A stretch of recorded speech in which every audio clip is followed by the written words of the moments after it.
Welcome back to the channel, everyone. Let's have a little talk about Star Trek PICARD Season 2, Episode 4. Let's just get straight into it.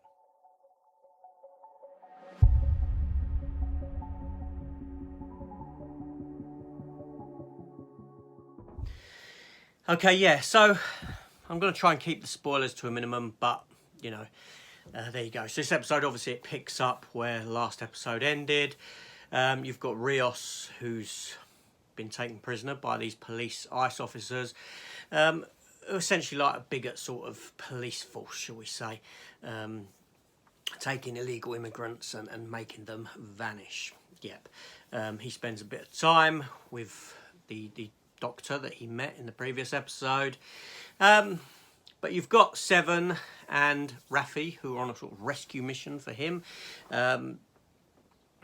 which leads him into some trouble. And then you have the Bald Queen with Agnes. Agnes requires help from the Bald Queen. She makes a little deal with the Bald Queen as well, but seems to recount on that deal at the end of that. And Picard is off looking for the Watcher, which brings him to a younger version of Guinan, played by a different actress who was very good.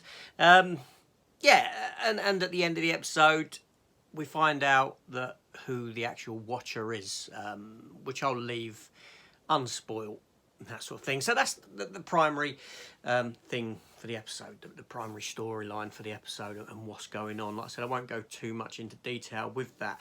I have got some predictions that I want to make towards the end of this video, which I'll get into. So yeah, now it's quite interesting, right?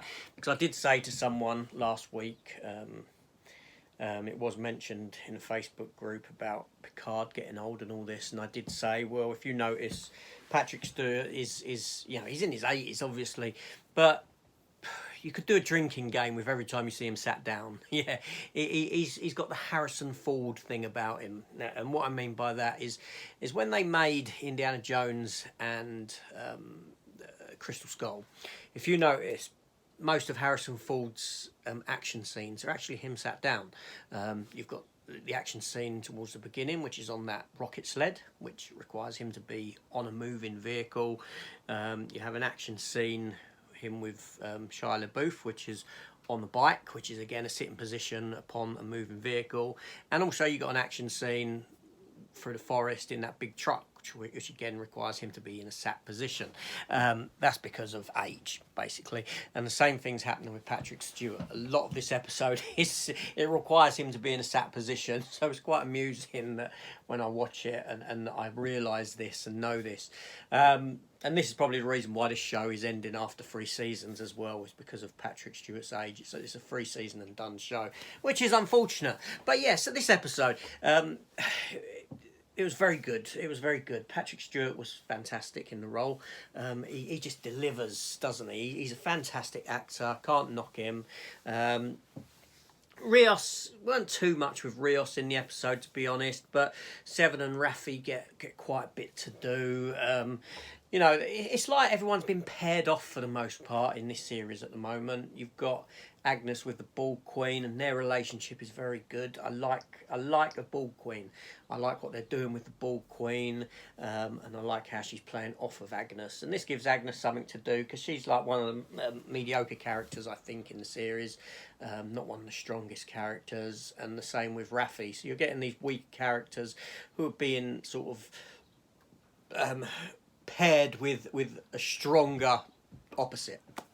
So Raffi with Seven, Agnes with the Bald Queen, who is very strong in her own right. Picard can carry himself anyway. So yeah, now the episode does have some callbacks to Star Trek 4, yeah, which you will notice on the bus. That's all I will say. I'll leave it there, which was fantastic. It didn't go the way you'd have expected it to, and this sort of thing. So yeah, a very strong episode, a very good episode. Very much enjoyed it. Predictions, I don't think anything will come of Agnes and the Bald Queen. I know people have made predictions that she'll become the Bald Queen at some point or something along those lines. I don't think that will happen, because Star Trek likes to do a reset at the beginning of each season, essentially, and yeah, every character I perceive to be safe. I've got to wonder, you know, there was a part in the episode where Picard spoke about World War II, and I'm wondering if what's going to happen in this is going to lead to World War III. Now, in Star Trek lore, World War III began in 2026, and we're 2 years prior to that in this, and we find out that what's going to happen is going to happen in 3 days. But I'm wondering if it's a precursor to the World War III, and they've got the opportunity to stop World War III, and if World War III never happened, this is the future that we're given, the future that we saw Picard in, this dystopian future. But World War III must happen for us to get to the Star Trek future that we know. Earth has to go through that level of pain, and you're going to have to see Picard accept that, and you know, all these lives that would be sacrificed to get to where we need to be. You know, that's my prediction of what possibly may. Now, usually my predictions are wrong, I will say that, so I'm probably way off base, but, you know, I just think it might be something to do that. John Delancey as Q does pop up in the episode, briefly, like he did in the one before, towards the end of the episode, opening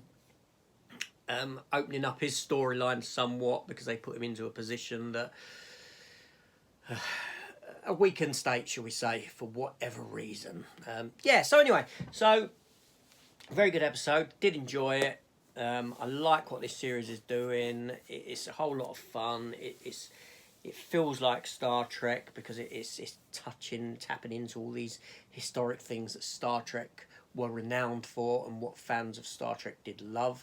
Hence time travel, the Borg, all this sort of thing.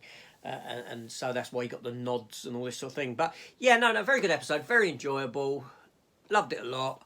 If you want to talk spoilers, we can talk spoilers down in the comments below, but I did want to try and leave it as vague as I could for those that haven't seen it yet. So anyway, so this is AJ. Thank you for watching. Please consider hitting the subscribe button, hitting the notification bell, leaving me a comment, and I do reply to all comments eventually. I do go through them, sift through them daily, so I will get back to you. But most importantly, subscribe button, thumbs up, that'd be great. Anyway, thanks a lot everyone, and I'll see you next week, if not before that. Take care and goodbye.